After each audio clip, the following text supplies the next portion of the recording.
तर चाकणमधील औद्योगिक परिसरात खड्ड्यांचं साम्राज्य पसरलेलं आहे, त्यामुळे इथल्या कंपन्या स्थलांतर करतायत। कंपन्यांवरती स्थलांतर करण्याची वेळ नेमकं का आली आहे याचा गांभीर्यानं विचार करण्याची गरज असल्याची भावना इथले नागरिक आता व्यक्त करतायत। या प्रश्नावरती चाकणमध्ये अनेकदा आंदोलनं सुद्धा झाली। तत्कालीन उपमुख्यमंत्री अजित पवार यांनी चाकणची पाहणी करून रस्त्यांसाठी निधी दिला होता। सुमारे 60 कोटी रुपयांचा निधी देऊन सुद्धा परिस्थिती अनपेक्षित अशीच आहे, तिच्यात अपेक्षित असा काही बदल झालेला नाहीये। तर नुकतेच जिल्हाधिकारी जितेंद्र डुली यांनी पाहणी करून युद्धपातळीवरती काम करण्याचे आदेशही दिले आहेत। तर मात्र आता कंपन्या आणि नागरिक या उपाययोजनांवरती समाधानी आहेत का, हा प्रश्न आहे।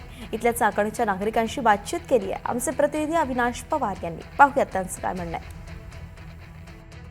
जर जवळजवळ दिवसाआड इथे कुणाला तरी जीव गमवावा लागतोय, कुणाला तरी जायबंदी व्हावं लागतंय। मात्र आता उदय सामंत येणार म्हटल्यावर आपण अशी परिस्थिती पाहतोय की आता रस्त्याची डागडुजी सुरू झालेली आहे। रस्त्यावर इथे ठिकठिकाणी ज्या साईड पट्ट्या आहेत ते भरण्याचं काम सुरू आहे। आता मी जिथे उभा आहे तो तळेगाव ते चाकण आणि शिक्रापूर रस्ता आहे। त्या रस्त्यावर आता ही संपूर्ण डागडुजी सुरू झाल्याचं चित्र आपल्याला पाहायला मिळतंय। मात्र अनेकांचे जीव गेल्यानंतर आणि कंपन्यांनी आता स्थलांतरित होण्याचं जेव्हा जाहीर केलं, त्यानंतर जेव्हा राजकारण पेटलं त्यावेळेसच सरकार का जागं झालं, असा खरं तर चाकणकरांचा प्रश्न आहे। काय परिस्थिती आपण पाहतोय, डागडुजी सुरू झाली।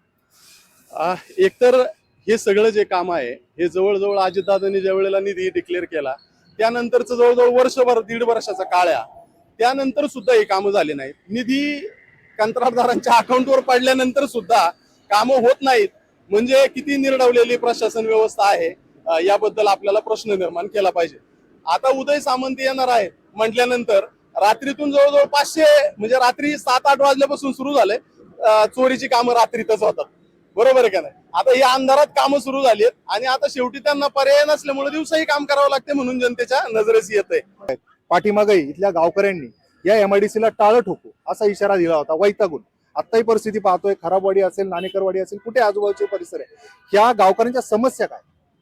गावकऱ्यांच्या मेन समस्या ज्या आहेत, इथं औद्योगिकरण एवढ्या मोठ्या प्रमाणामध्ये वाढलेलं आहे आणि त्याच्यावरती लोड जो येतो, इथं ग्रामपंचायतवरती लोड येत असतो।